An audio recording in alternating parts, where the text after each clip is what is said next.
नमस्कार साथियों, स्वागत है आप सबका इस YouTube चैनल पर। दुर्ना बैच के इस लेक्चर नंबर 17 जो कि बिहार बोर्ड 12th 2024 को टारगेट करेगा। आज के इस वीडियो में हम लोग LPP को देखेंगे। LPP एकदम वन शूट में कंप्लीट होगा। मतलब कि मैं आपको यहाँ से रिकमेंड कर रहा हूँ कि अगर आप इस LPP को 25 मिनट में देखते हैं तो LPP आपको कभी परेशान नहीं करेगा। आप जानते हैं कि 5 नंबर के सवाल हर साल पूछे जाते हैं बिहार बोर्ड में LPP से, जो कि ग्राफ में बनाना होता है। अब उस ग्राफ को यहाँ पर बच्चे ऑफलाइन कोचिंग में जाते हैं तो 25-25 दिन एक महीना तक लगाते हैं LPP को केवल पढ़ने में। उस 25 दिन के चीज़ को मैं यहाँ पर आपको 25 मिनट में कंप्लीट करके दिखवाता हूँ। कुछ भी नहीं छूटेगा, सब चीज़ देखेंगे यहाँ पर। कांस्टेंट क्या होता है, ऑब्जेक्टिव फंक्शन क्या होता है, मतलब A to Z यहाँ पर देखेंगे। बस यहाँ से आप 25 मिनट मुझे टाइम दीजिए। इस वीडियो में हम लोग LPP वन शूट देखेंगे और आपको पता होगा कि ये दुर्ना बैच में अप्रॉक्सीमेट 80 लेक्चर आने वाले हैं, जिसमें हम लोगों ने ये 17वां लेक्चर कंप्लीट समझिए कि कंप्लीट हो ही गया है। अगर आप इस चैनल पर नए हैं तो आपको प्लेलिस्ट में जाना है, दुर्ना बैच देखना है, वहाँ से एक वीडियो आपको मिल जाएगा। कॉन्टेस्ट, अब इसमें हम लोग क्या देखेंगे, हम लोग इसमें कॉन्टेस्ट के बारे में, कांस्टेंट क्या होता है इसके बारे में देखेंगे, ऑब्जेक्टिव फंक्शन देखेंगे, ऑप्टिमाइजेशन देखेंगे, फिर देखेंगे कि ग्राफिकल मेथड क्या होता है। मतलब कि वो जो LPP में जो ग्राफ बनता है, जहाँ पर कॉर्नर पॉइंट हम लोग डिसाइड करते हैं, मिनिमाइजेशन करते हैं, मैक्सिमाइजेशन करते हैं, उसी को ग्राफिकल मेथड कहा जाता है।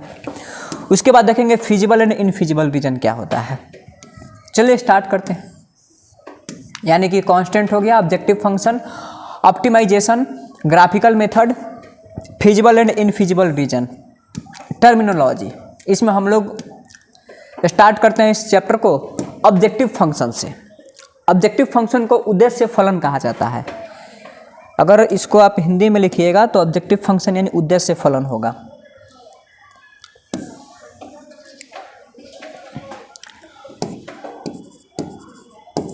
उद्देश्य फलन, ऑब्जेक्टिव फंक्शन।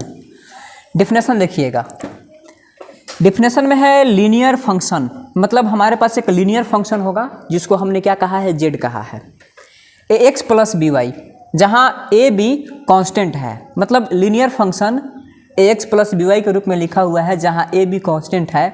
और इस लीनियर फंक्शन को मैक्सिमाइज या मिनिमाइज किया जा सकता है तो उसे ऑब्जेक्टिव फंक्शन कहा जाता है। मतलब वैसा लीनियर फंक्शन जो ax प्लस by के रूप में हो और उसे मैक्सिमाइज या मिनिमाइज, मैक्सिमाइज का मतलब होता है अधिकतम और मिनिमाइजेशन का मतलब होता है न्यूनतमीकरण। बाकी आप मैक्सिमाइज मिनिमाइज बोलिएगा, ज़्यादा अच्छा रहेगा। तो वैसा लीनियर फंक्शन जो ax प्लस by के रूप में हो, जहाँ a और b कांस्टेंट है, जिसे मैक्सिमाइज या मिनिमाइज किया जा सकता है, उसे ऑब्जेक्टिव फंक्शन कहा जाता है।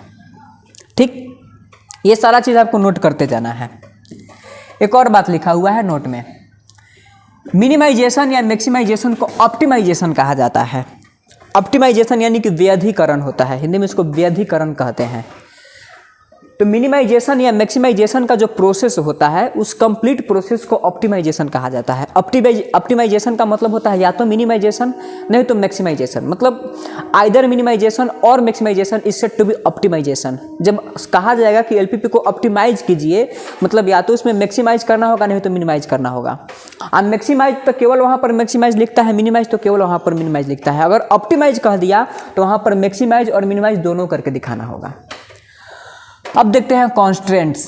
आई थिंक इसको हिंदी में व्यधिरोध कहा जाता है। कॉन्स्ट्रेंट्स, कॉन्स्ट्रेंट्स का डिफिनेशन क्या होता है, वैसा लीनियर इनइक्वालिटीज या इनइक्वेशन। मतलब लीनियर इनइक्वालिटीज भी हो सकता है, इनइक्वेशन भी हो सकता है, जो लीनियर प्रोग्रामिंग प्रॉब्लम पर प्रतिबंधित होता है, उसे कांस्टेंट कहा जाता है। जैसे आपको एग्जांपल देखिए बताया जा रहा है।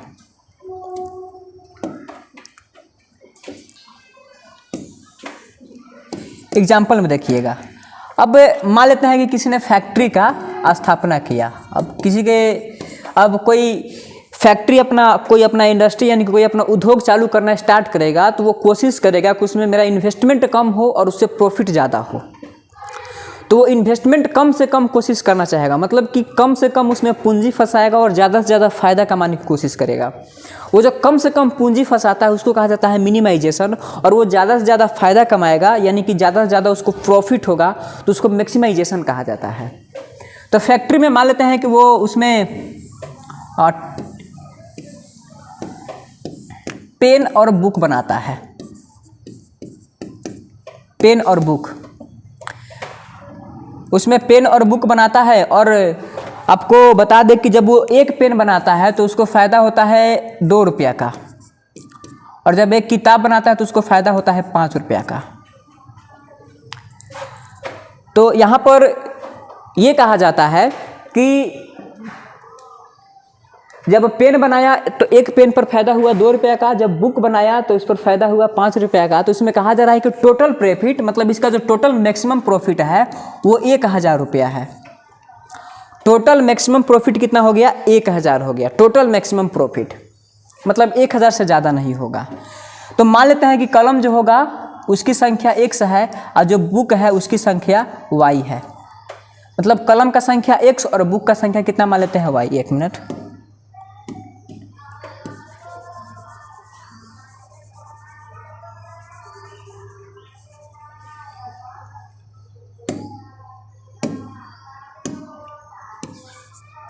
तो कलम की संख्या को x मान लेते हैं और बुक की संख्या को y मान लेते हैं। अब चूंकि एक कलम बनाता है तो उसको फ़ायदा होता है 2 रुपये का, और एक किताब बनाता है तो उसको फ़ायदा होता है 5 रुपये का। तो यहाँ पर कांस्टेंट तैयार करना है, मतलब वैसा लीनियर इनइक्वालिटीज या इक्वेशन तैयार करना है जो कि लीनियर प्रोग्रामिंग प्रॉब्लम पर प्रतिबंधित रहता है, रेस्ट्रिक्टेड रहता है, उसको कांस्टेंट कहा जाएगा। तो इसमें टोटल कितना कलम होगा, मतलब टोटल कलम पर कितना फ़ायदा होगा? तो 2x का, क्योंकि एक कलम पर फ़ायदा कितना हो रहा है? 2 रुपये का। इसमें टोटल किताब पर फ़ायदा कितना होगा? तो 5y का। अब ये जो प्रॉफिट है ना, ये मैक्स टू मेक 1000 है, मैक्स टू मेक 1000। तो इसको हम ऐसे लिखेंगे और इसको कहा जाता है मैक्सिमाइजेशन, मतलब ये मैक्सिमम प्रॉफिट हो गया, मैक्सिमम प्रॉफिट। अगर मिनिमम प्रॉफिट होता तो ऐसे सिंबल दिया था। तो यही प्रॉफिट है, और ये जो हमने तैयार किया है 2x + 5y > 1000, इसको 2x + 5y > 1000 इसको कहा जाता है कांस्टेंट।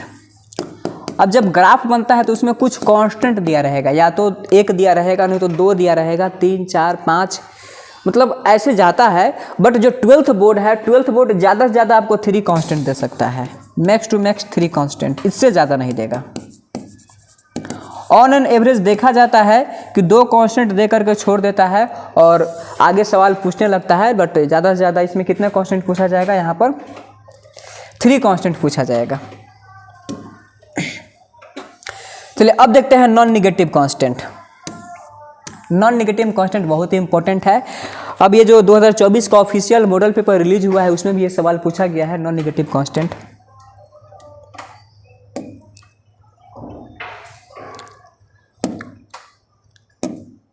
देखिए, अब वहाँ पर माना गया था कि कलम की संख्या x है, किताब की संख्या y है। ये जो कलम का संख्या x और जो किताब की संख्या y है, ये हमेशा नॉन निगेटिव होगा। कलम की संख्या, किताब की संख्या कभी भी निगेटिव हो ही नहीं सकती है। नॉन निगेटिव कहने का मतलब है आइदर 0 और इक्वल टू 0। तो x ग्रेटर देन और इक्वल, जिसको ऐसे लिखा जाता है, x ग्रेटर देन और इक्वल टू 0, इसको कहा जाता है नॉन निगेटिव कांस्टेंट। ऑब्जेक्टिव सवाल में ये कितना बार पूछा गया है कि which of the following is non negative constants, और 4 ऑप्शन दिया रहेगा, तो इसमें इसको टिक करना है।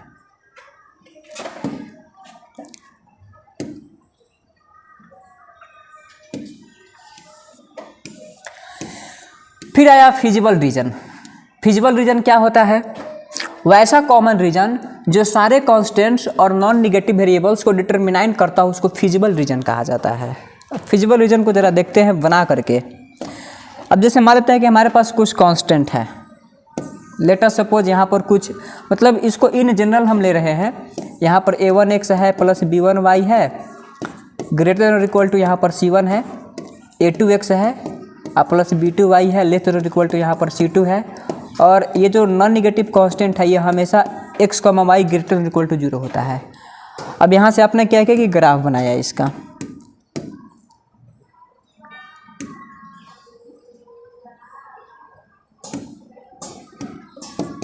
अब यहाँ से हमने इसका क्या किया? ग्राफ बनाया। और चूंकि x का मान, y का मान हमेशा 0 से ज़्यादा होगा, तो ग्राफ जब भी बनता है तो फर्स्ट क्वाड्रेंट में ही बनता है, हमेशा ग्राफ जब भी बनेगा तो फर्स्ट क्वाड्रेंट में बनेगा। अगर यहाँ पर ग्रेटर देन और इक्वल टू है तो ऊपर वाला रीजन, अगर यहाँ पर लेस देन और इक्वल टू है तो नीचे वाला रीजन। तो लेट अस सपोज यहाँ पर हमने एक ग्राफ बनाया ऐसे, चलिए ऐसे ग्राफ बना दिया। तो यहाँ पर ये जो ग्राफ बना है ये a1x plus b1y greater than और इक्वल टू c1 है। अब चूंकि ये ग्रेटर देन और इक्वल टू है तो इसमें जो ग्राफ का रीजन होगा ये ऊपर वाला रीजन होगा।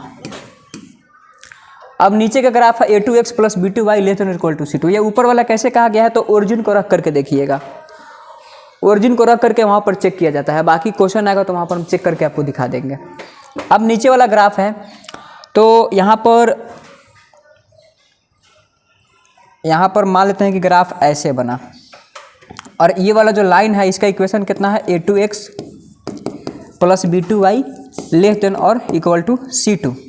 तो चूँकि यहाँ पर जो ग्राफ बनेगा उसका रीजन क्या हो जाएगा, नीचे वाला, मतलब ये नीचे वाला रीजन हो जाएगा।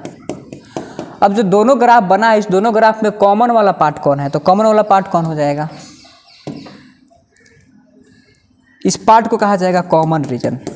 ये जो पार्ट कलर किया जा रहा है पिंक कलर से इसको कॉमन रीजन कहा जाएगा। और ये जो कॉमन रीजन है यही होता है फिजिबल रीजन, इसी को बोला जाता है फिजिबल रीजन। और इसके अलावा जो नहीं है उसको कहा जाता है इनफिजिबल रीजन। अब यहाँ पर देखिए, यहाँ पर ये और यहाँ पर ये वाला पॉइंट, यहाँ पर ये वाला पॉइंट और यहाँ पर ये वाला पॉइंट, मतलब फिजिबल रीजन का क्या है, कॉर्नर है। तो फिजिबल रीजन का कॉर्नर है तो इसको कहा जाता है कॉर्नर पॉइंट। इसको भी कहा जाएगा कॉर्नर पॉइंट, इसको भी कहा जाएगा कॉर्नर पॉइंट और इसको भी कहा जाएगा कॉर्नर पॉइंट। यानी कि इसमें कॉर्नर पॉइंट कितने हुए, तो 1 2 3 4, बहुत जगह 3 कॉर्नर पॉइंट भी देखने के लिए मिलता है। अगर चारों का चारों कॉर्नर पॉइंट है और जितना भी फिजिबल रीजन इसके अंदर आ गया तो इसको कहा जाता है बाउंडेड फंक्शन, बाउंडेड। अगर यहाँ पर फिजिबल रीजन चारों तरफ से घिरा हुआ नहीं रहता तो उसको अनबाउंडेड कहा जाता है। तो इसको आप बाउंडेड फंक्शन भी कह सकते हैं, बाउंडेड फंक्शन। चलिए अब आगे देखते हैं, इसका आप स्क्रीनशॉट ले सकते हैं, ये बहुत इंपॉर्टेंट है।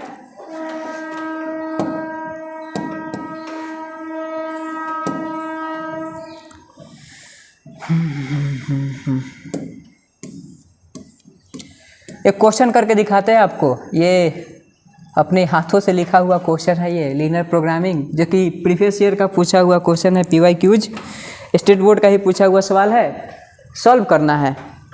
अब सॉल्व करना है तो इक्वेशन देखिए दिया हुआ है x plus Y less than और इक्वल टू 4 और x लेस देन और इक्वल 4 माइनस 1, मतलब ये एक इक्वेशन दिया हुआ है। तो इसी इक्वेशन को यहाँ पर लिखा गया है। यहाँ पर x plus Y less than और इक्वल टू 4 है तो यहाँ से लिख दिया गया है x less than equal to 4 minus Y. और एक चीज़ हमेशा आपको याद रखना है कि जो क्या बोलते हैं नॉन निगेटिव फंक्शन होता है, जो नॉन निगेटिव कांस्टेंट होता है, x ग्रेटर देन 0 और y ग्रेटर देन 0, उसको भी अगर लिख दिया जाएगा तो अच्छा रहेगा।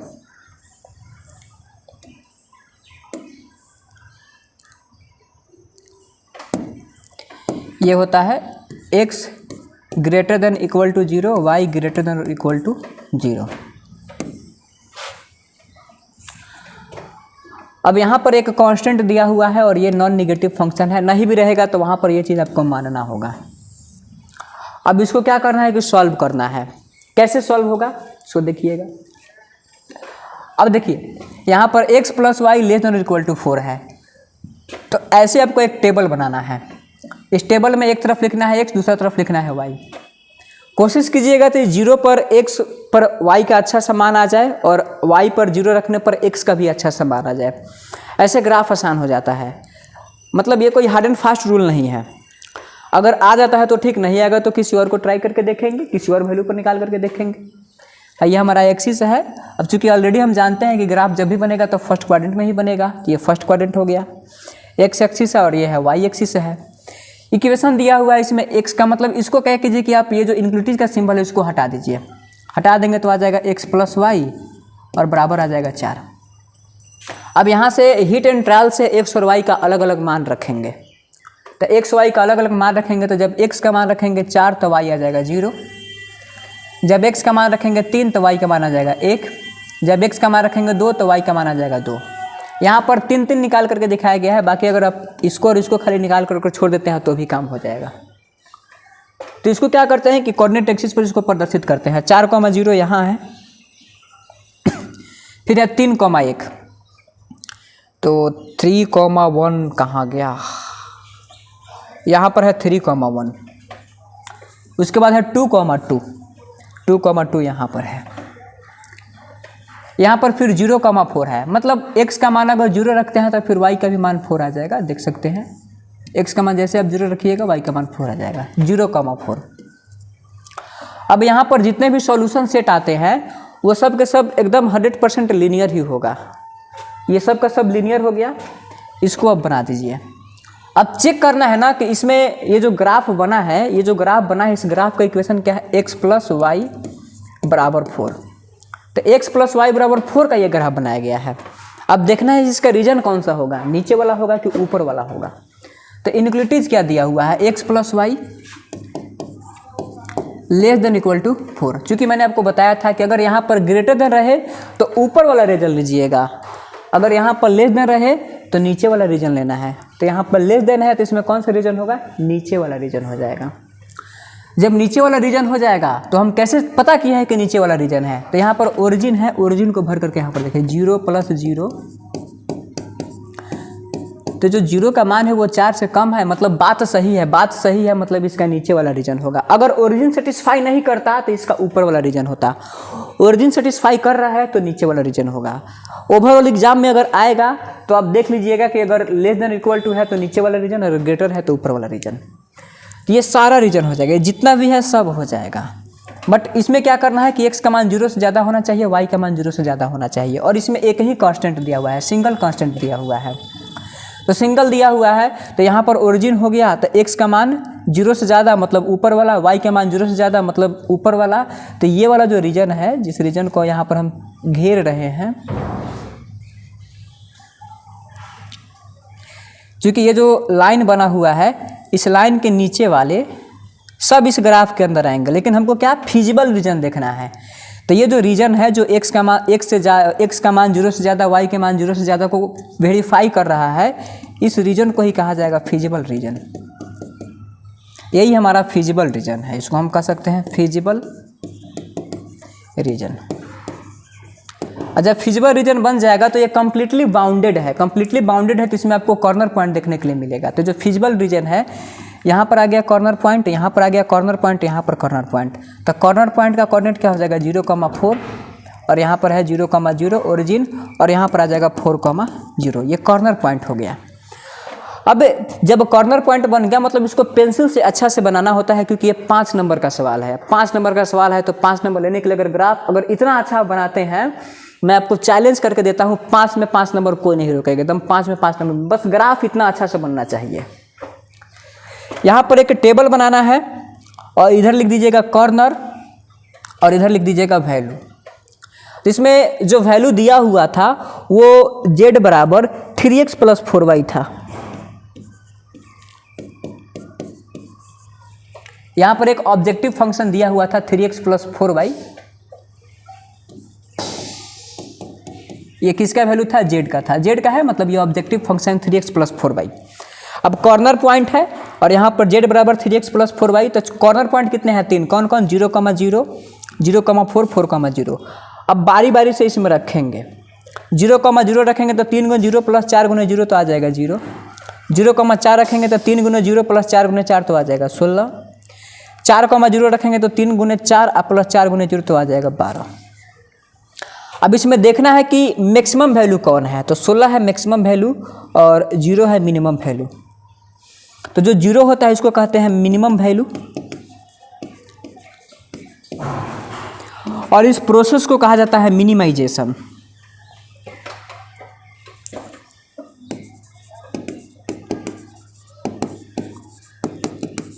और 16 हो गया मैक्सिमम वैल्यू, इस प्रोसेस को कहा जाता है मैक्सिमाइजेशन। बाकी इस वैल्यू से कोई लेना देना नहीं है। जो सबसे कम है उसको मिनिमम वैल्यू, जो सबसे ज़्यादा है उसको मैक्सिमम वैल्यू। और यही होता है मिनिमाइजेशन और मैक्सिमाइजेशन। बहुत सारे बच्चे कन्फ्यूजन में होते हैं कि मिनिमाइजेशन कैसे निकाला जाता है, मैक्सिमाइजेशन कैसे निकाला जाता है, कि एलपीपी होगा तो बहुत हार्ड चैप्टर होगा। बस मैं यहाँ से आपको क्या बोलते हैं 100% कॉन्फिडेंटली बोल रहा हूँ कि जिस किसी ने भी केवल इस क्वेश्चन को ढंग से देख लिया, एलपीपी का कोई भी क्वेश्चन उसको आगे परेशान नहीं करेगा। मतलब पूरा का पूरा चीज़ इसको बताया जा रहा है, कॉर्नर से लेकर के कैसे मिनिमाइज किया जाता है, कैसे मैक्सिमाइज किया जाता है। तो इसमें अगर कहा जाएगा मैक्सिमम वैल्यू कब मिला, तो मैक्सिमम वैल्यू 16 मिला, वो भी किस पॉइंट पर मिला है, तो 0,4 पर मिला है। तो मिनिमम वैल्यू कब मिलेगा, minimum value at, minimum value कितना है 0,0, और उसका वैल्यू कितना है मैक्सिमम वैल्यू एट 0। मतलब ये कंप्लीट क्वेश्चन हो गया। इसके अलावा आपसे कुछ नहीं पूछा जाएगा, 100% कुछ नहीं पूछा जाएगा। बस इसको आप समझ लीजिए, वीडियो को बैक कीजिए और देखिए बार बार कि ये कैसे सॉल्व किया गया है। और यहाँ पर ग्राफ बनकर रेडी है। ग्राफ जब भी बनाना है तो एग्जाम में पेंसिल से ग्राफ बनाना है।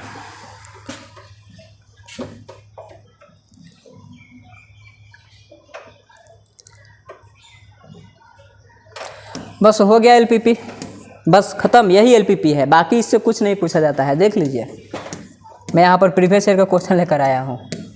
एक मिनट, –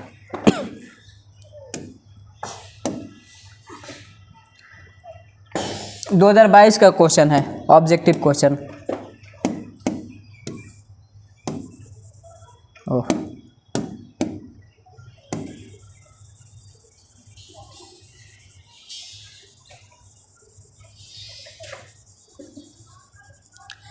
देखिए सवाल क्या पूछा गया है। व्यरोध का मतलब होता है कॉन्स्टेंट्स।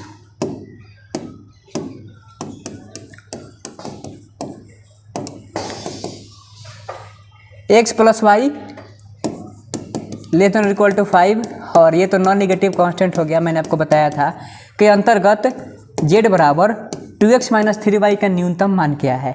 न्यूनतम मान क्या है तो ग्राफ बना करके देखा जाएगा। चूँकि ग्राफ तो बता दिया गया है कि ग्राफ कैसे बनता है।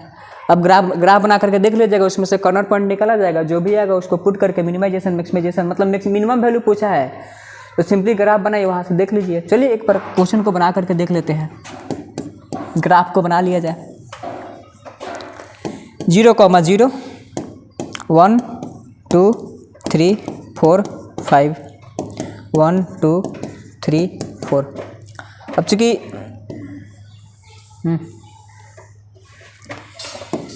x + y है, इसको 5 के बराबर कर लेते हैं और यहाँ पर बना लेते हैं डब्बा। x y अगर इसको रखते हैं 0 तो इसको आएगा 5, अगर इसको रखते हैं 0 तो ये आएगा 5। 0,5 मतलब पहले तो आ गया 5,0, इसको 5,0, फिर आ जाएगा 0,5, मतलब इधर कहीं होगा 5, 0,5। ये ग्राफ बनेगा इसका। और चूँकि यहाँ पर लेस देन है तो रीजन कौन सा होगा, नीचे वाला होगा, ये वाला नीचे वाला रीजन होगा, ये कंप्लीट। x का मान 0 से ज़्यादा है, y का भी मान 0 से ज़्यादा है, तो इसमें शेडेड रीजन कौन सा होगा, मतलब फिजिबल रीजन कौन सा होगा, तो ये वाला हो जाएगा इसका फिजिबल रीजन हो जाएगा। कॉर्नर पॉइंट क्या क्या हो जाएगा, 0,5 0,0 5,0। यहाँ से बना लेते हैं टेबल।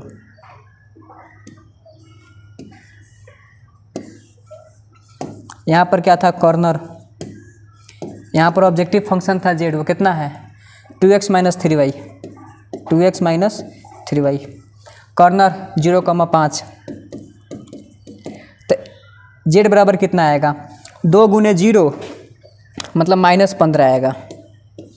फिर देख लीजिए 0,0 है तो 0,0 पर क्या आ जाएगा 0। उसके बाद 5,0 है तो 5,0 तो 5 × 10 और -3 × 0 10। तो यहाँ पर कॉर्नर पॉइंट 0,5 5,0 है, तो इसका मिनिमम वैल्यू आ गया -15, मिनिमम वैल्यू -15 और मैक्सिमम वैल्यू आ गया 10, -15, यानी कि इसका ऑप्शन सी सही होगा। तो ऐसे ही क्वेश्चन बनाए जाते हैं और ऐसा ही सवाल आएगा। मैं आपको कभी रिकमेंड नहीं करूंगा कि आप ऑफलाइन में जाइए 25 दिन मतलब इस छोटा सा चैप्टर जो कि 10 मिनट 15 मिनट का चैप्टर है, अगर ढंग से आप मेरा क्या आप किसी का भी अगर आपको अच्छा लगता है तो जाइए और वहाँ से 10 से 15 मिनट का एलपीपी का जो लेक्चर है उसको देख करके कंप्लीट कीजिए। 25 मिनट मतलब 25 दिन एक्स्ट्रा बर्बाद करने की क्या ज़रूरत है। इंटीग्रेशन पर बात करेंगे या मैथ या फिजिक्स केमिस्ट्री में जो चैप्टर हार्ड होते हैं उसको जा करके पढ़ेंगे। ये तो आसान चैप्टर है, 20 मिनट का काम है इसको ख़त्म करना।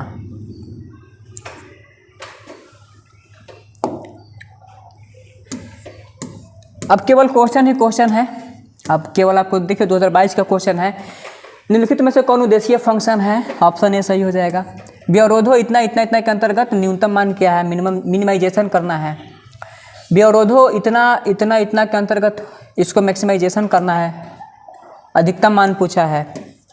2022 का ही क्वेश्चन है। देखिए 22 में 2 नंबर में सवाल पूछा गया था, निम्नलिखित रैखिक प्रोग्राम समस्या को हल करें, मतलब लीनियर प्रोग्रामिंग प्रॉब्लम को हल कीजिए।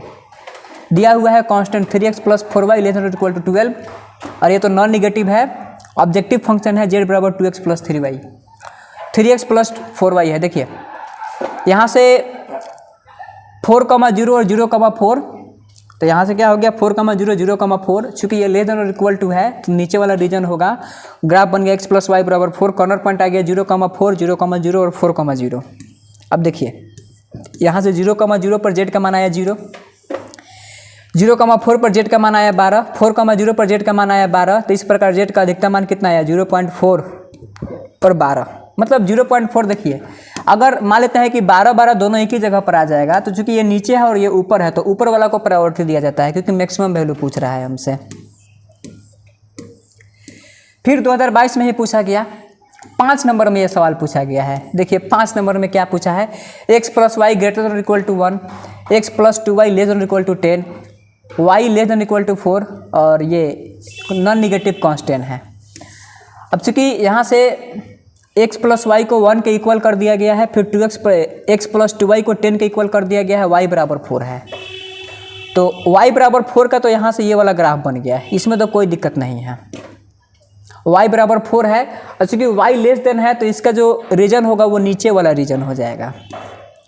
अब फिर एक और ग्राफ बना है x + 2y = 10 का, कहाँ गया x + 2y = 10 है, तो ये जो x + y = 1 है तो x + y = 1 का ग्राफ यहाँ है 0 1 1 0, ये वाला ग्राफ बन गया। और चूंकि यहाँ पर पक्का ग्रेटर है तो इसलिए इसका रीजन हो जाएगा ऊपर, और इसका ग्राफ बना है तो इसका ग्राफ में इसका रीजन है नीचे, तो फिजिबल रीजन क्या हो गया, तो ये वाला कॉमन पार्ट हो गया इसका फिजिबल रीजन, मतलब इसका नीचे है, इसका भी नीचे है, इसका ऊपर है, तो मतलब सब में कॉमन कौन सा आ रहा है पार्ट, तो कॉमन पार्ट ये आ रहा है, तो ये हो गया फिजिबल रीजन। अब इसमें कॉर्नर पॉइंट कितना है 1 2 3 4 5, इसमें 5 कॉर्नर पॉइंट है। कौन कौन है, पॉइंट ए है, पॉइंट ए 1,0, पॉइंट सी है 10,0, फिर पॉइंट एफ है 2,4,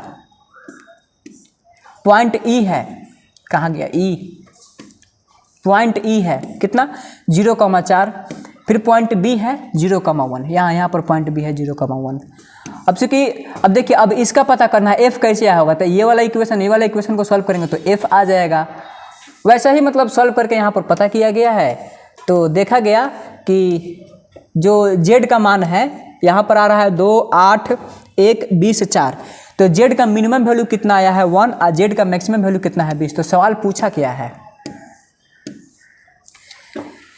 न्यूनतमीकरण करना है, मतलब मिनिमाइजेशन करना है। तो मिनिमाइजेशन करना है तो देखिए z = 1 कहाँ पर आया है, x = 0 y = 1 पर, मतलब 0,1 पर, 0,1 कहाँ है b पर, पॉइंट b पर इसको मिनिमाइज कर दिया गया है। मतलब ये प्रोसेस होता है, अगर इस तरीके से क्वेश्चन पूछे तो ग्राफ को ऐसे बनाना होता है, और बाकी एग्जामिनेशन में आपको एक ग्राफ का कॉपी मिलेगा, मतलब जो कॉपी मिलेगा सबसे पीछे ग्राफ रहता है, वहाँ पर जाएंगे मतलब बस इतना कर देंगे छोटा सा, बाकी कॉर्नर बनाना है तो कॉर्नर बनाइए, नहीं तो ऐसे लिखना है तो ऐसे लिखिए। आप कॉर्नर बनाइएगा तो ज़्यादा अच्छा रहेगा।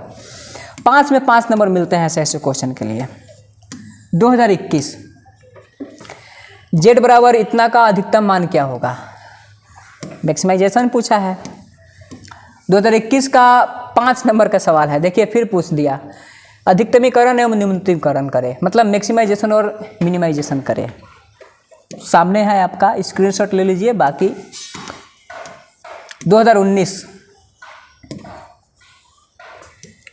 जेड बराबर दिया हुआ है -3x + 3y और कांस्टेंट दिया हुआ है इतना। और आई थिंक ये भी 5 नंबर का सवाल है। बाकी ये ग्राफ सामने बना हुआ है, टेबल बना हुआ है, कोणीय बिंदु यानी कॉर्नर पॉइंट होता है। 5 नंबर का सवाल है 2020। इसमें भी कांस्टेंट का मान दिया हुआ है और यहाँ पर दिया हुआ है ऑब्जेक्टिव फंक्शन का मान। बाकी ग्राफ बनाना है, सॉल्व करना है। 2020 का 2 नंबर का क्वेश्चन, फिर 2020 का ऑब्जेक्टिव क्वेश्चन आ गया। ये कुछ नहीं है,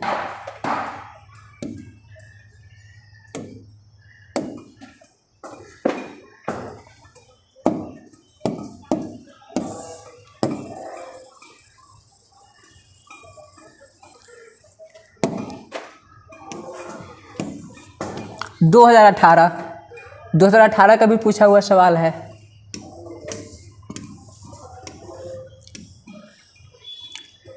ये 2017 का पूछा हुआ सवाल है।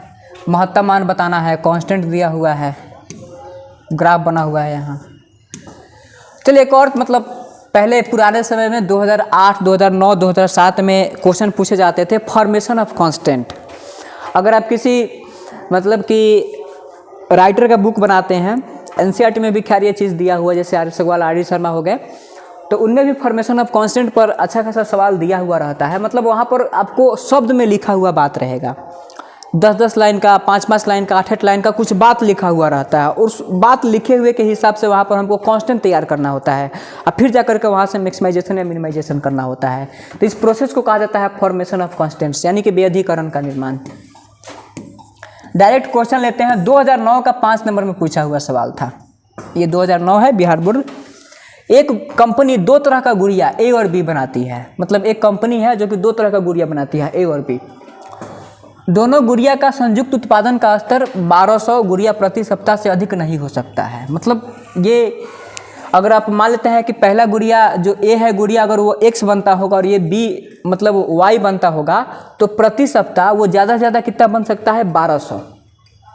बी प्रकार की गुड़ियों की मांग अधिक से अधिक ए की मांग की आधी हो सकती है।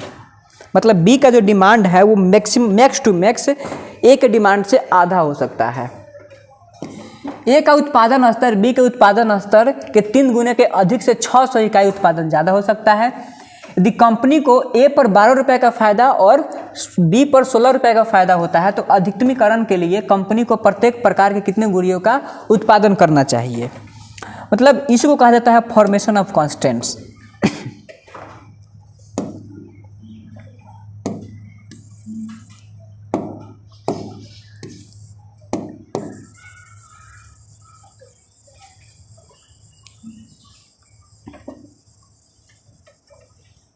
अब ये पुराने समय में ऐसे ऐसे सवाल पूछे जाते हैं, अब सवाल नहीं पूछा जाता है।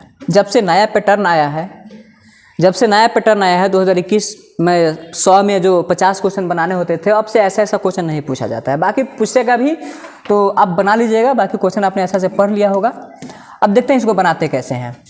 देखो मान लेते हैं कि ए प्रकार का x खिलौना है और बी प्रकार का y खिलौना है। मतलब जो कंपनी है वो ए प्रकार के खिलौने की संख्या कितना है, x, और बी प्रकार के खिलौनों की संख्या कितनी है, y। अब क्वेश्चन देखिएगा, ये जो ए प्रकार का खिलौना है उस पर फायदा कितना होता है, 12 रुपया। बी प्रकार का खिलौना कितना है, 16 रुपये। तो यहाँ पर ऑब्जेक्टिव फंक्शन तैयार हो जाएगा 12x + 16y। मतलब जितना भी बनेगा, जैसे कि मान लेते हैं कि अगर लॉस भी होगा तो यहाँ पर z का मान और z का मान में x और y के वैल्यू पर डिपेंड करेगा। मतलब जितना ज़्यादा x और जितना ज़्यादा y होगा उतना ही ज़्यादा z का मान आएगा। अगर z का मान कम से कम आता है तो वहाँ पर लॉस कहा जाएगा, z का मान ज़्यादा से ज़्यादा आएगा तो उसको फ़ायदा कहा जाएगा। मतलब मैक्सिमाइजेशन मिनिमाइजेशन है। अब मान लेते हैं कि x है किसका, a प्रकार का खिलौना, और b किसका है, y प्रकार का खिलौना। x क्या है, a प्रकार के खिलौनों की संख्या, y क्या है, b प्रकार के खिलौनों की संख्या। तो ज़्यादा से ज़्यादा कितना बन सकता है, 1200। तो x + y = 1200। और ये भी सवाल कहा गया है कि देखिए फिर दोबारा में और कुछ लिखा है, बी प्रकार की गुड़ियों की मांग अधिक से अधिक ए की मांग की आधी हो सकती है। तो अगर ए x हो गया तो बी कितना हो गया, 2y। तो x का मान क्या हो जाएगा, 2y। और अधिक से अधिक, तो अधिक से अधिक कह देगा तो मतलब यहाँ पर ग्रेटर देन लगाना पड़ेगा। उसके बाद एक और भी कुछ लिखा है, ए का उत्पादन स्तर बी के उत्पादन स्तर के 3 गुने से अधिक, देख लीजिए x है और 3 गुने से अधिक हो सकता है। तो मतलब जो x है वो प्लस, मतलब ऐसे आपको लिखना था, ए का उत्पादन x है तो ए का उत्पादन x है। अब जो ए का उत्पादन होगा वो बी के उत्पादन के 3 गुना से ज़्यादा कितना हो सकता है, 600 हो सकता है। तो इसको ऐसे लिखा जाएगा, सॉरी यहाँ पर 300 हो गया,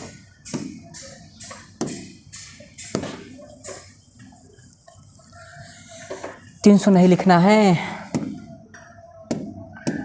ए का जो उत्पादन है वो बी के उत्पादन से ज़्यादा 3 गुना से 600 ज़्यादा हो सकता है। तो 3 गुना मतलब 3y, तो उसी को यहाँ पर लिखा गया है x minus 3y less than और इक्वल टू, हाँ ज़्यादा से ज़्यादा मतलब ये लेस देन और इक्वल टू, तो इसको लिखा जाएगा तो x minus 3y less than और इक्वल टू 600, क्योंकि लैंग्वेज में ही सारा चीज़ छिपा रहता है। लैंग्वेज नहीं पता है तो कुछ पता नहीं है। देखिए ए का उत्पादन स्तर बी के उत्पादन स्तर के 3 गुने से, तो ए का उत्पादन स्तर कितना है x, अब बी का उत्पादन स्तर y है, तो y का 3 गुना तो कितना हो जाएगा 3y, अधिक से अधिक कितना 600 इकाई ज़्यादा हो सकता है, 600 इकाई ज़्यादा हो सकता है, अधिक से अधिक 600 इकाई। तो इसके तरफ ग्रेटर और इक्वल, और बाकी ये 3 कांस्टेंट बन गए। यहाँ पर ऑब्जेक्टिव फंक्शन लिखा हुआ है और x, y greater equal to 0, ये तो हो गया नॉन नेगेटिव फंक्शन।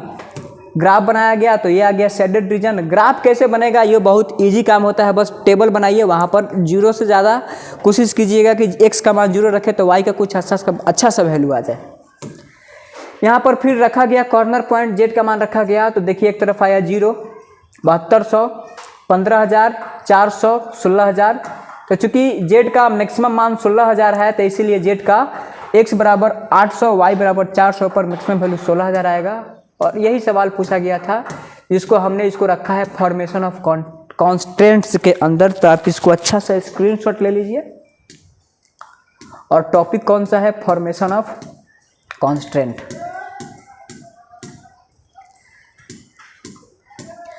चलिए हमारा चैप्टर खत्म हो गया। अब बाकी अब टाइम देख लीजिए कि टाइम कितना हुआ है कितना नहीं हुआ है। मिलते हैं नेक्स्ट वीडियो में, तब तक ऑल द बेस्ट।